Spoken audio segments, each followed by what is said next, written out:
제가 오늘의 말씀을 묵상하면서 한 가지 문득 엉뚱한 생각을 하게 되었습니다.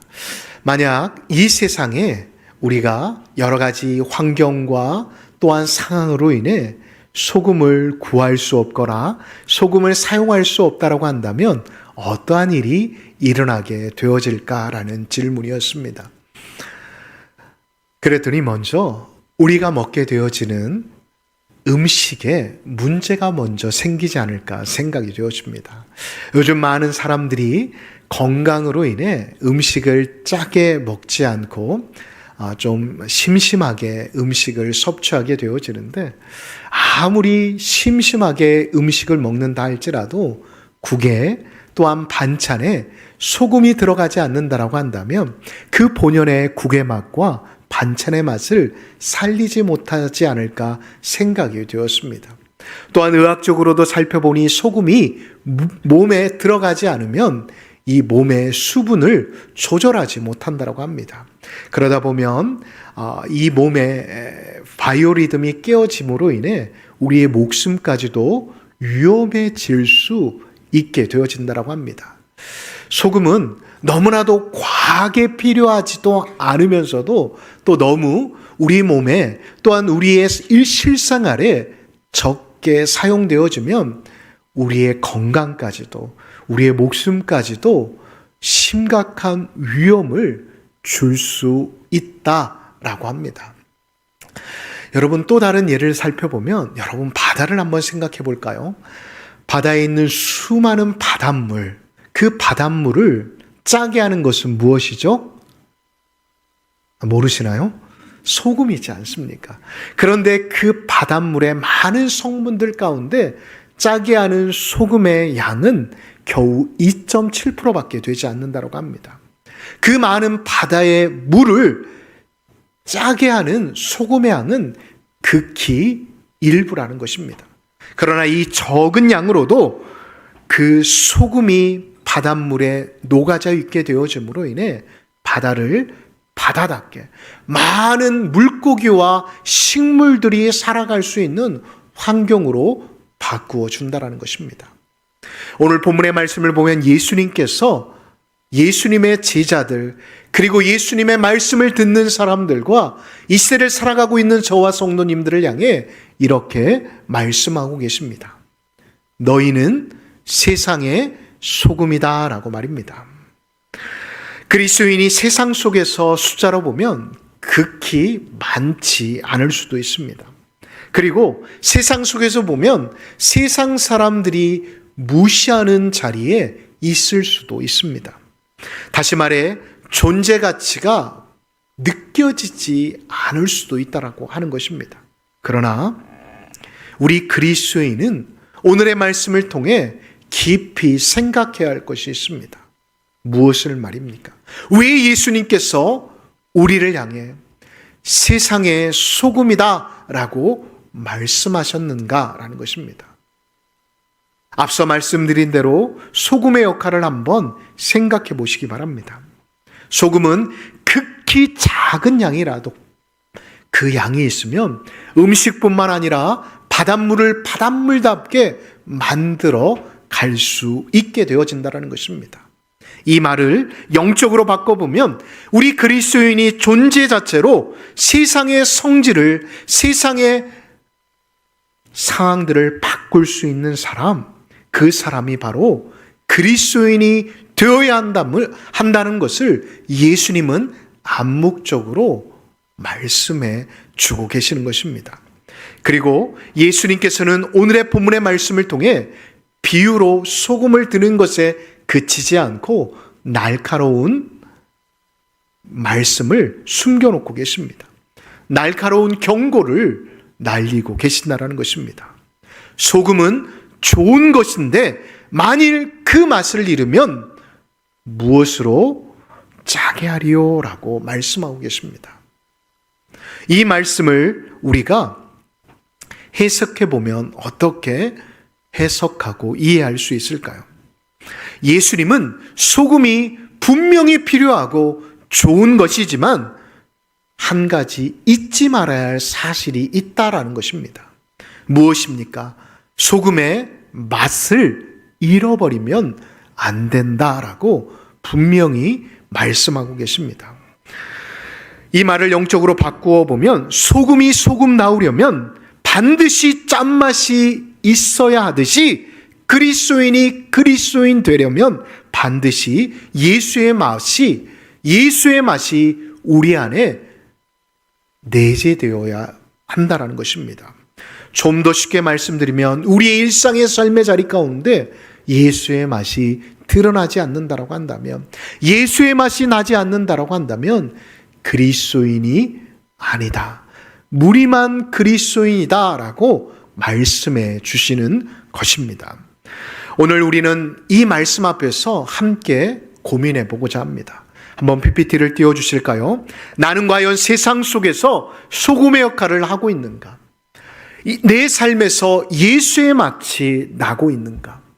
나는 사용되고 있는 소금인가? 아니면 쌓여만 있고 쟁여만 있는 소금으로서 조금씩 그 소금의 맛을 잃어가고 있지는 않는지 함께 살펴보며 고민해 보고자 합니다. 첫 번째로 소금은 맛을 잃으면 안 된다라고 말씀하고 계십니다. 사랑하는 성도 여러분, 소금에는 분명한 특징이 있다라고 말씀을 드렸는데 바로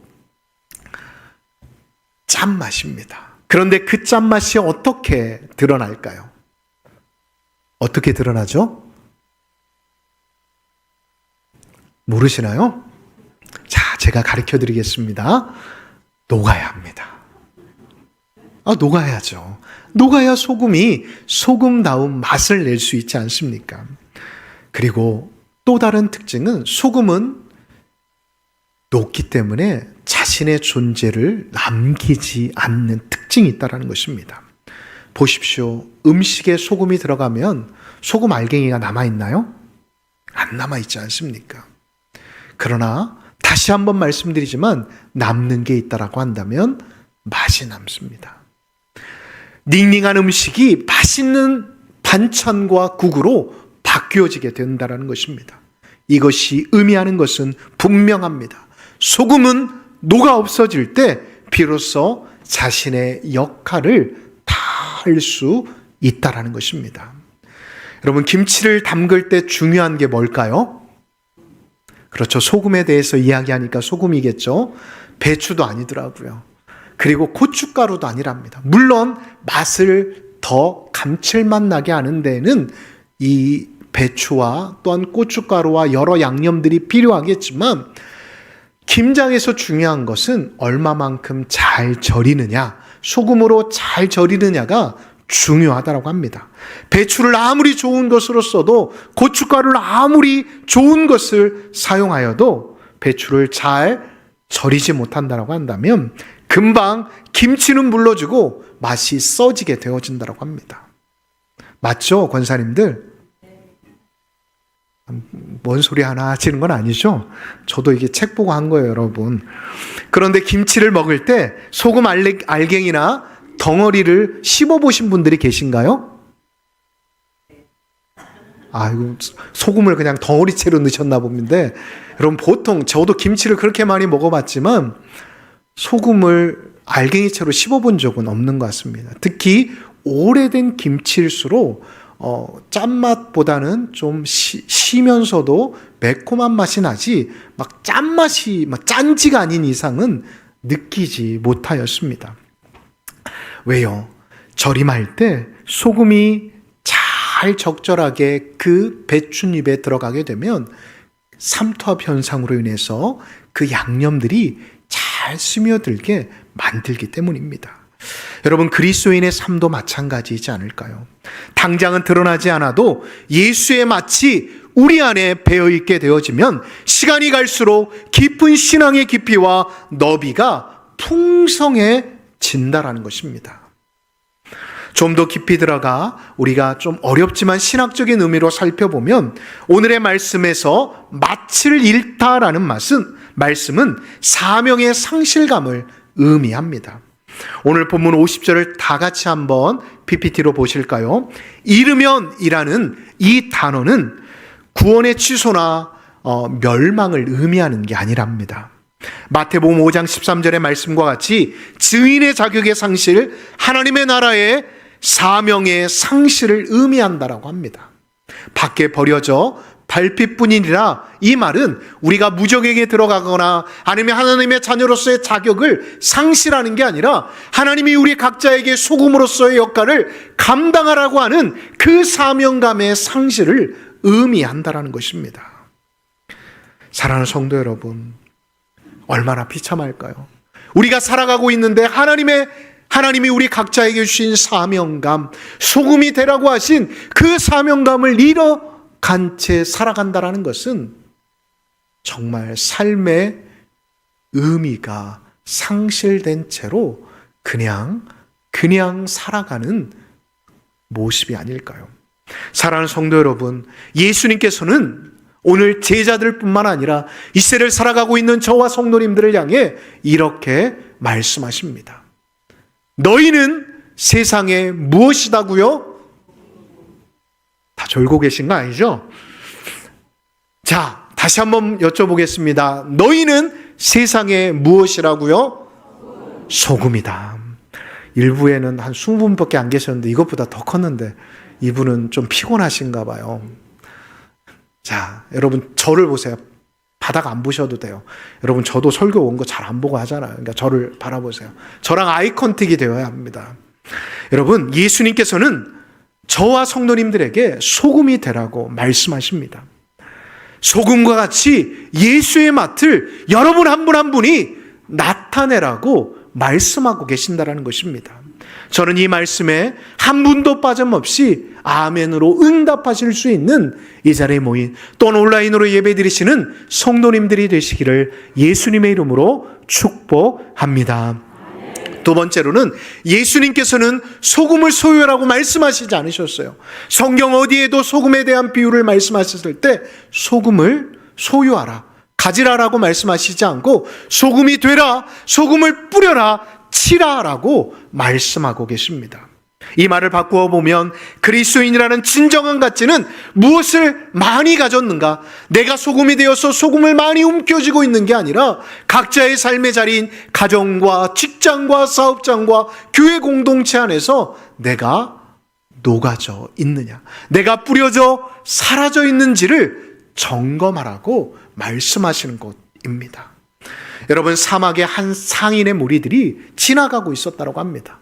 그런데 너무나도 무더운 태양볕과 또한 모래바람으로 인해 이 상인들이 여느 때보다 더 많은 물을 소비하게 되었다고 합니다.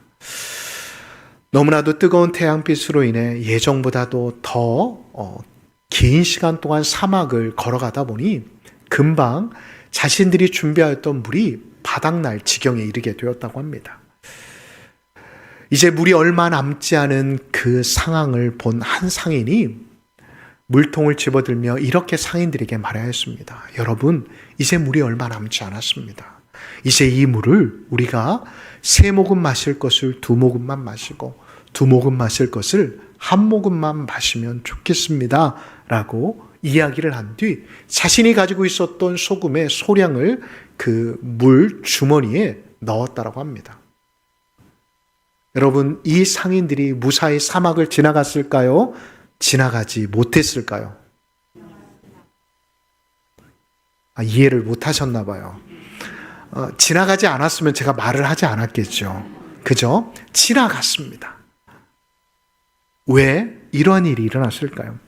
여러분, 물이 많이 늘어나서 있을까요? 소금을 뿌렸더니 막 갑자기 물이 막 팽창해가지고 물주머니에 물이 넘쳐났을까요? 아닙니다. 물의 양은 그대로였습니다.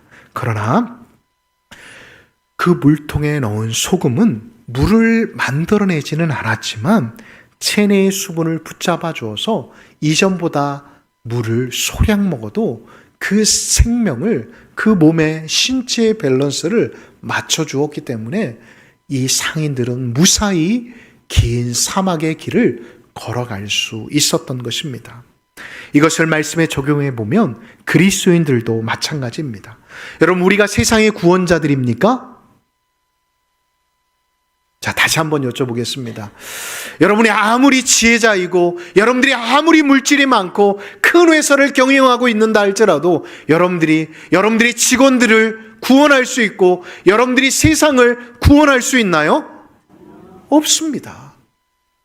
여러분, 대통령이 그렇게 많이 바뀌었어도 이 나라가 바뀌었나요? 물론 대통령이 바꾼 거 아닙니다, 여러분. 여러분들이 열심히 일하고 여러분들이 열심히 봉사했기 때문에 이 나라가 건강해진 거지 대통령이 바꾸지 않았습니다, 여러분. 몰라요. 이번 대통령은 어떻게 나라를 만들어 갈지는 모르지만 항상 우리는 그러잖아요. 그 밥에 그 나물이라고. 그렇지 않나요? 저도 기대는 하지만 그 기대 이상은 하지 않습니다. 사랑하는 성도 여러분, 그러나 우리 그리스도인들은 세상의 구원자는 아니지만 이 한 가지만큼은 분명합니다. 우리가 이 절망적인 이 마지막을 살아가고 있는 세상 사람들 가운데 그 사람들이 무너지지 않도록 붙잡아주는 영적인 소금의 역할을 우리가 감당해야 한다는 것을 잊지 마시기 바랍니다. 그러하기에 내가 받은 하나님의 사랑, 내가 받은 그 십자가의 은혜를 나만 간직해서는 될까요? 아닙니다. 내가 녹아야 합니다. 내가 나의 가정과 나의 직장과 나의 사업장과 나의 교회 가운데 뿌려야 한다는 것입니다. 쳐야 한다는 것입니다. 내가 녹지 않고 내가 흩어지지 않으면 결코 내가 속한 그 공동체는 예수의 맛이 나지 않는다는 것입니다. 사랑하는 성도 여러분, 내가 녹아져 내리고 내가 뿌려지게 되어질 때 우리 삶의 자리에는 조금씩 희망이 보이고 소망이 생기게 되어짐을 믿으시기 바랍니다. 마지막으로 예수님께서는 우리에게 이렇게 말씀하십니다. 너희는 서로 어떻게 하라고요? 사랑하라고요? 죄송합니다. 답을 말하려고 했는데, 자, 우리가 20절의 말씀을 다시 한번 PPT로 보여주실까요? 자, 서로 어떻게 하라고요? 이쪽은 거의 대답을 안 하시네요. 자, 어떻게 하라고요? 아직도 대답을 안 하고 계세요. 이쪽은 뭐라고요? 우리 집사님들 밥을 안 드시고 오셨나 봐요. 화목하라고 말씀하고 계십니다. 이것은 윤리적인 권면이 아닙니다. 바로 십자가 사역의 근본이 되어지는 교회론에 대해 예수님이 말씀하고 계시는 것입니다. 이 사실에 대해 사도 바울은 로마서 5장 10절을 통해 이렇게 말씀하십니다. 우리가 다 같이 한번 읽어보겠습니다. 곧 우리가 원수 되었을 때 그의 아들의 죽으심으로 말미암아 하나님과 화목하게 되었은즉 화목하게 된 자로서는 더욱 그의 살아나심으로 구원을 받을 것이니라. 아멘. 또한 고린도 교회를 향해 고린도후서 5장 10절을 통해 18절을 통해 이렇게 말씀하십니다. 우리 다 같이 한번 합독합니다. 모든 것이 하나님께로 났으니 그가 그리스도로 말미암아 우리를 또 아멘. 아멘이십니까? 먼저 하나님께서 예수님을 통해 우리와 화목하게 하셨고 이제 우리를 통해 우리가 속해 있는 삶의 자리를 화목하게 바꾸어 가시기를 원하신다라고 고린도서 5장 18절은 우리에게 말씀하고 있습니다. 여러분, 이 말씀들을 통해서 우리가 확신할 수 있는 것은 무엇입니까? 화목하지 않는 공동체는 맛을 잃은 소금이라는 것입니다. 예수의 맛을 내지 못하는 공동체라는 것입니다. 눈치를 주고 내 생각과 내 뜻이 옳다라고만 말하는 사람들이 있는 곳, 나만 봉사하는 척 하는 그러한 공동체는 더 이상 맛을 내는 공동체가 아님을 잊지 마시기 바랍니다. 마가복음 9장 49절에서 50절의 말씀의 핵심은 이것입니다. 그리스도인은 세상을 보존하기 위해 자신을 소모하도록 부르심을 받은 존재라는 것입니다. 소금은 남기 위해 존재하지 않고 녹아 없어지기 위해 존재합니다. 그게 바로 소금의 역할이라는 것입니다. 예수 그리스도께서는 자신을 보존하지 아니하시고 십자가에서 내어주심으로 인해 저와 여러분들을 또한 세상을 살리셨듯이 저와 여러분들 역시도 예수님의 은혜, 그 십자가의 사랑을 받은 사람이라고 한다면 그렇게 살아가야 하지 않을까요? 제가 오늘의 말씀을 준비하면서 한 예언을 발견하게 되었는데 너무 감동이 되어서 저 역시도 눈물을 흘렸습니다. 이 감동이 성도님들에게도 있었으면 좋겠습니다. 어느 한 시골 마을에 자그마한 교회가 있었다고 합니다. 교회가 작다 보니 일할 사람이 많이 없었다고 합니다. 그런데 한 권사님이 나이가 있으심에도 불구하고 자그마한 주방에서 식사도 아니하시고 성도님들이 식사한 그릇들을 그 자그마한 싱크대에서 홀로 씻고 계셨다고 합니다. 그것이 한 주만 한 게 아니라 계속 본인이 담당하시고 그 사역을 계속 하고 계셨다고 합니다. 그래서 어느 날 목사님이, 권사님이 이제 연세도 있으시고 또한 허리도 안 좋으시고 또한 손목 관절도 안 좋으신 걸 알고 목사님이 물어보셨다고 합니다. 아니요, 권사님, 이제 다른 분들에게 맡기셔도 되는데 왜 아직도 권사님께서는 그 식당 주방에서 설거지를 하고 계십니까? 아유, 권사님, 제가 밥을 못 먹을 것 같아요. 그러니까 이제 권사님이 다른 분에게 넘겨주시면 어떨까요? 라고 물어보았다고 합니다. 그러자 권사님이 옅은 웃음을 지으시며 목사님께 이렇게 말씀하셨다고 합니다. 목사님, 국에 소금이 많이 들어가면 짜서 못 먹죠? 그런데 소금이 없으면 아무도 그 국을 먹지 않습니다. 제가 딱 그만큼만 하겠습니다. 표는 안 나도 없으면 안 되는 사람이 제가 이 교회에서 되고 싶습니다.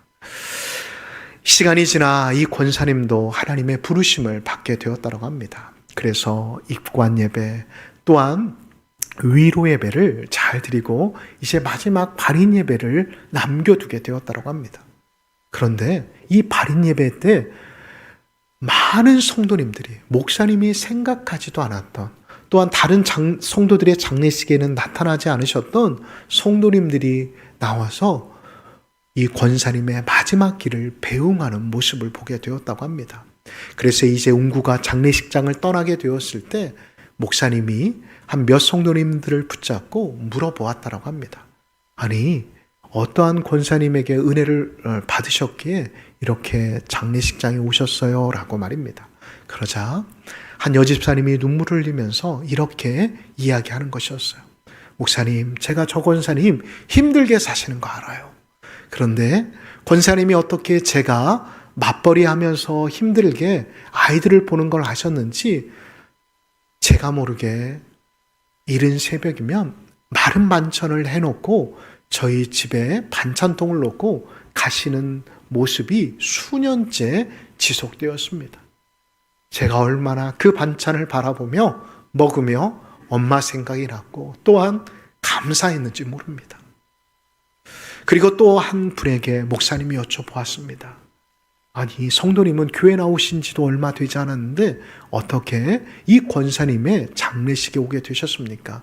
그러자 그분이 이렇게 말하는 한 것이었습니다. 목사님, 제가 교회 나가서 너무나도 낯설어서 교회에 어떻게 적응해야 할지 모르고 있는데 그 권사님이 유일하게 다가오셔서 저의 이름을 물어보셨습니다.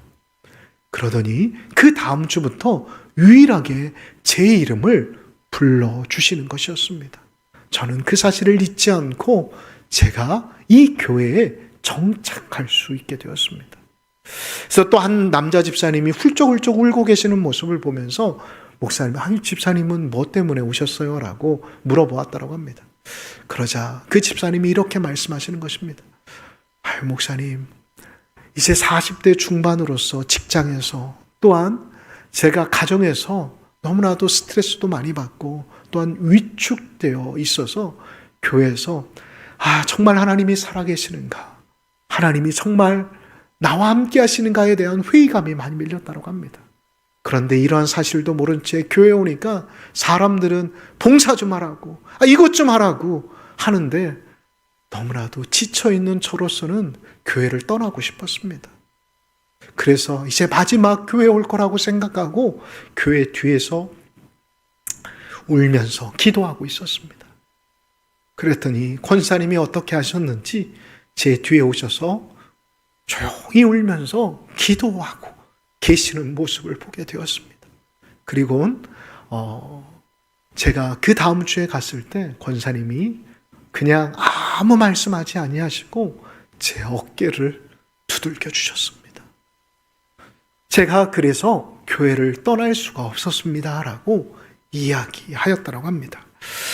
여러분, 이 세 분의 공통점이 있는데 무엇이었을까요? 그분이 계셔서 교회를 떠나지 않으셨다는 것입니다. 사랑하는 성도 여러분, 그 권사님은 사람들 앞에서 자기가 교회를 얼마나 다녔는지, 또한 자기가 얼마나 봉사를 많이 했는지에 대해 떠들어내지 않으셨습니다.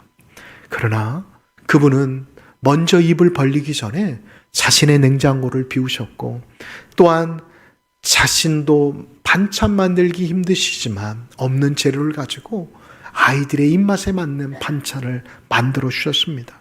그리고 자신이 혼자 설거지를 다 함에도 불구하고 아니 봉사하는 사람이 이렇게도 없냐고, 아니 왜 나 혼자만 해야 하냐고 불평하지 않으셨습니다.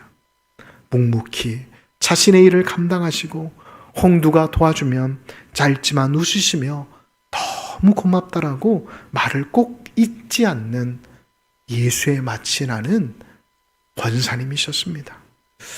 저는 우리 광남교회 성도님들도 이런 권사님들이 참 많아 감사합니다. 저는 이런 권사님과 같은 우리 권사님, 안수집사님, 장로님들이 계속해서 세워졌으면 좋겠습니다. 여러분, 이러한 분들이 있어야 진정한 교회다움이 우리 안에 보여지지 않을까요? 이제 말씀을 마무리합니다. 소금은 자기를 드러내지 않습니다. 녹아 없어지지만 음식을 살리고 사람을 살리는 데 사용되어집니다. 예수님도 우리를 그렇게 그 십자가에서 몸이 찢기시고 물과 피를 하나도 남기지 아니하시고 쏟아내셨습니다. 그런다라고 해서 십자가 앞에서 자신의 의를 드러내셨나요? 내가 너희들을 위해서 이렇게 구원하는데, 이렇게 노력하는데 너희들 뭐하니? 라고 말씀하셨나요? 아닙니다.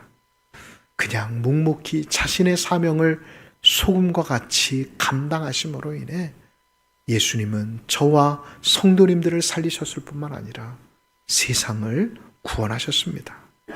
자, 그렇다면 이제 우리가 그러한 삶을 살아내야 하지 않을까요?